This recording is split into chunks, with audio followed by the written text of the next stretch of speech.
This is a letter that was sent and put in a bottle, and it's from the crew of the Stuyvesant that was in Holyhead. It most probably would have been written in 1945. We are all very glad to have come through and hope to go over to Holland to see our families. We shall never forget the kindness and hospitality you gave us during those 13 months. We trust this message to the sea. Cheerio for now and carry on Holyhead from our friends. If found, please forward this letter to the Mayor of Holyhead in North Wales. Thanks very much on behalf of the Dutch vessel who found refuge in Great Britain. Onze vloot had nooit gecapituleerd. Op 14 mei hadden alle oorlogsbodems opdracht gekregen zich vaarklaar te maken voor vertrek naar Engeland.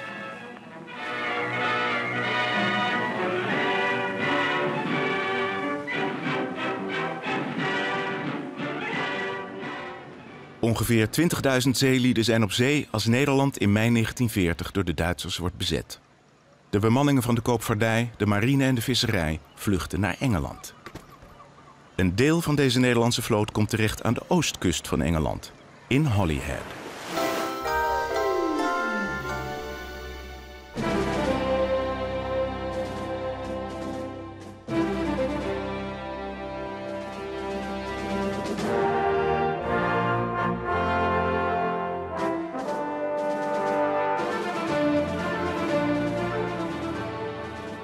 My father was based on the Medusa in Den Helder, and the decision was made on the 14th of May to leave the Netherlands and come over to Great Britain. He was one of the ships he was on was one of 5 to 7 vessels that left Den Helder for Great Britain.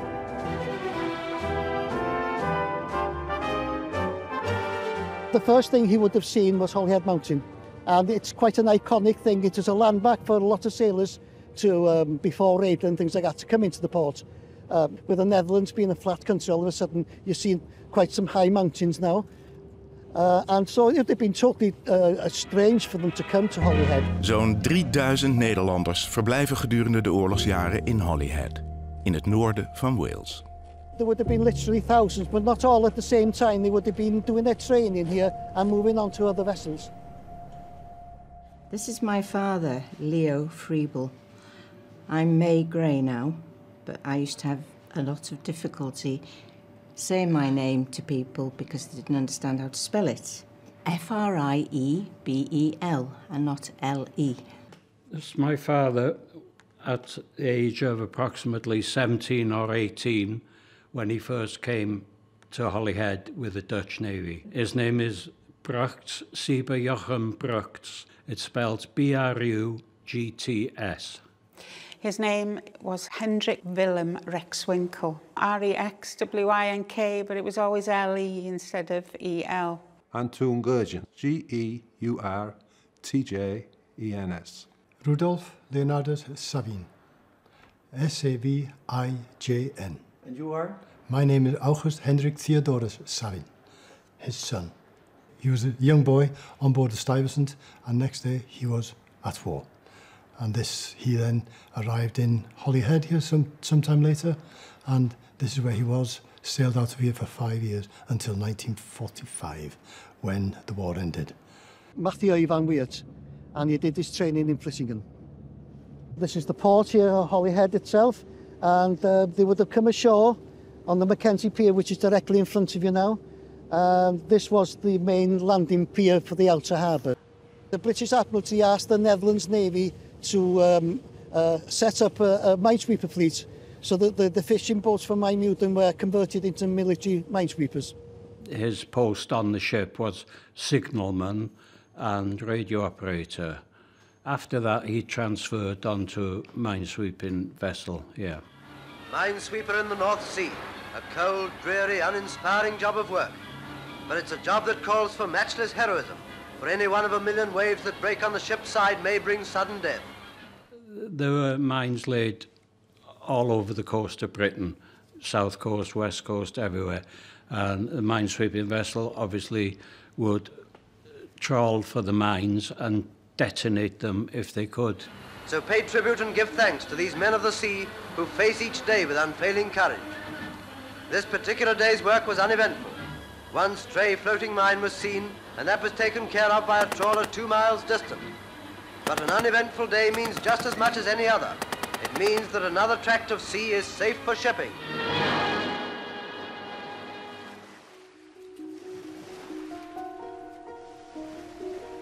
Een deel van de Nederlandse Jantjes wordt ingezet op mijnenvegers.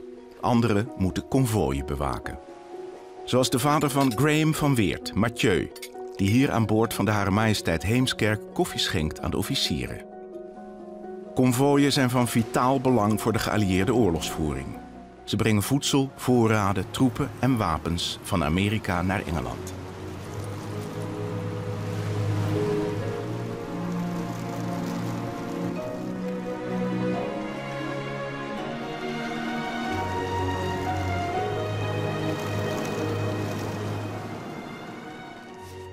And that's him on the Isaac Suez.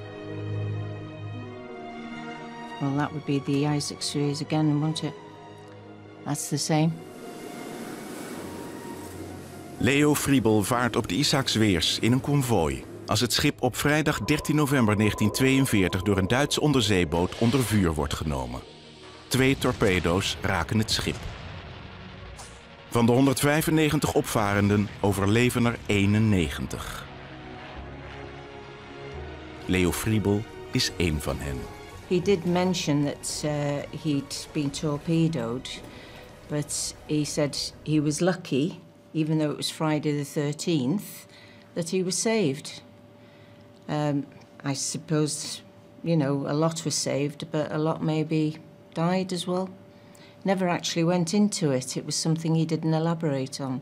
Never. He never told us anything about it. Well, never spoke about it. The only thing he did say was when he was on one ship and trying to pick up survivors who were covered in oil after being torpedoed in possibly some convoy, which we don't know anything about.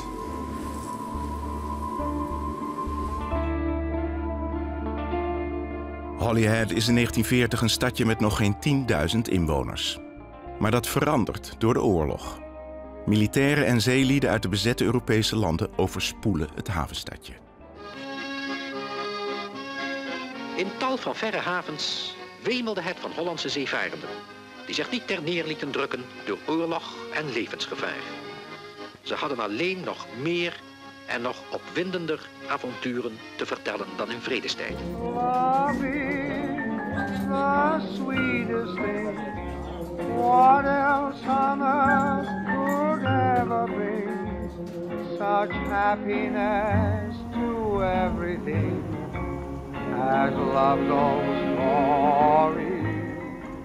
As you can see, Holyhead today, it's quite a quiet town, but during the Second World War, there was absolutely full of naval and army personnel, both Dutch and British. The town was bustling with lots of shops, and it was the focal point of everything that was going on, even though the war was going on.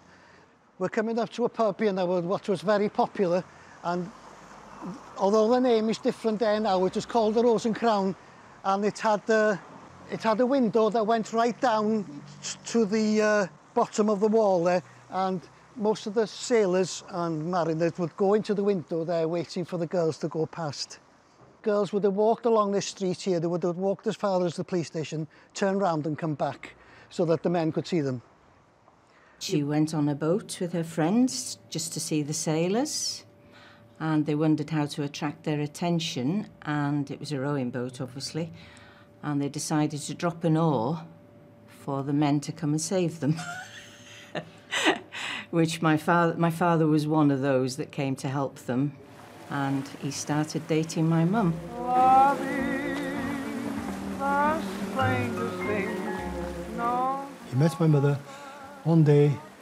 My mother was working in a little furniture shop in Holyhead Main Street, and then this officer came through and he had this young man with him, and apparently my mother's friend told us, I knew from the minute she saw him, that was it. She was in love with him, without even speaking. Who's rushing where angels fear to tread?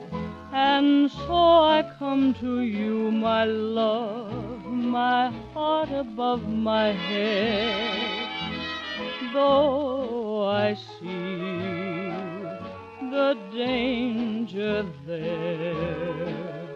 If there's a chance for me, then I don't care. Fools rush in where wise men never go, but wise men never fall in love, so how are they to know? When we met, here's another one. Antonius Johannes Gerardus Gurgens, 24 years of age, bachelor. He was a sick bay attendant. Here we have another one. Jacobus Marius Koopman, 24 years of age. He was a bachelor, acting petty officer. Jan Willem van de Graat, and he married Violet Bessie Stammers. Yet another one, Jan Veltman, 25 years of age, Egedius Johannes Maria de Wolf, 26, bachelor. Here is the telegram my mother and father sent to my grandmother in the Netherlands. Lieve ouders en broers, ben gezond en wel. Hoop ook van allen. Ben getrouwd best naar mijn zin. Ben getrouwd, ik heb het best naar mijn zin. Best naar mijn zin, yeah. When my mother married my father, she was no longer Welsh, but Dutch through marriage. And she had to go to Liverpool, to the consulate there of the Netherlands, and she would have had to have had a Dutch passport. And in the passport it says Dutch through marriage, and as you can see, it's been stamped in the consulate in Liverpool.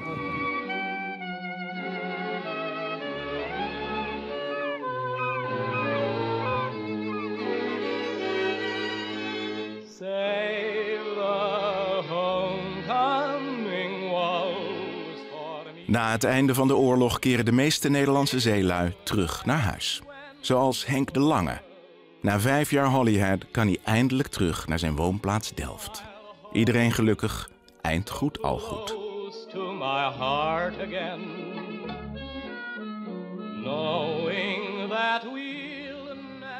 Maar dat geldt niet voor iedereen. De Britse overheid eist dat alle buitenlanders na de oorlog terugkeren naar hun eigen land. En daar vallen dan ook de meisjes uit Holyhead onder die getrouwd zijn met een Nederlander. The ministry, whoever it was, came to my grandmother's house where we lived, and they told her she's a Dutch citizen and now she has to leave leave Britain, because she was an alien. They classed her as, when I say an alien, her husband came to Britain to help in the war effort against Germany, and she was deported because she was a Dutch person. And they took no notice, and she had to leave the country and got the ferry over to Hook of Holland, or to Rotterdam she was. And then my uncle Jan, she got in touch with my uncle Jan somehow, and then he came down from Amsterdam to Rotterdam to take her into Amsterdam and looked after us. I don't know how long my mum was there. And the picture I have of her is next to a windmill, which I'll show you. She's down in the bottom. I enlarged it, but obviously I enlarged the mill, probably more than Mum. It's a large windmill and a very small... Where's your mother? She's there. I think she must have felt like this. Yes, very true, yeah. It is disgraceful to think that a young lady with 3 children had to cross Britain down to the Hook of Holland, or wherever she sailed from, and sent away from her close family. And of course, you must remember is that's the wife's parents didn't want their daughter to go away either, so they were torn between the love of their life and their family. So it was a very hard time for them, very hard time indeed, because it split quite a few families up. I was born in 44, the 8th of February, 44. And then we went over to Holland and lived there for 3 to 4 years. Unfortunately, my father divorced my mother because my mother couldn't live in Holland and my father couldn't live in Holyhead. So they split up amicably. And then I didn't meet my father until I was 47 years of age. And that's when I got very, very ill. So I was really very, very badly homesick, I should imagine we call it. My father, when he found us, he took me to doctors all over Amsterdam, and he says the doctors in Amsterdam, very good, he said, you've got to take him back to where he came from. And he did, brought us all back here, which is good, saved my life anyway. Enkele jaren na de oorlog is de wet veranderd en mogen de vrouwen terugkeren naar Wales, samen met hun Nederlandse mannen. Een monument bij de haven herinnert aan hun aanwezigheid in Holyhead, net als een Delftsblauw tegeltableau in de kerk. Vanwege de verbouwing van de kerk moet de koster wel even zoeken.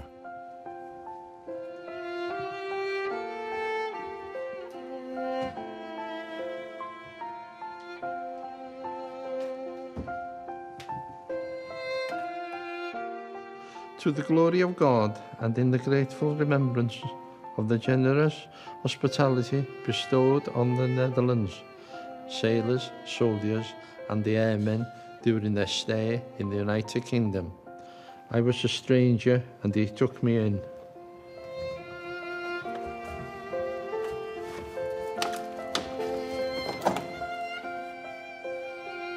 There? Around there? Yeah, just about there they have it. Well, that's a beautiful place, eh? Yeah, in the church. yeah. Prominent place? Prominent, yes, it's a prominent place. I think we are unique, really. Well, not unique, but we just enjoy being Dutch. I'm happy with it. And this is my mother's Dutch passport. And if I had known that my name was on this passport years ago, I'd have applied for a Dutch passport as well. Yeah? Definitely. Whether it would have been given to me, but I think I would have been able to get it on my Dutch side. And I would have been proud to have one.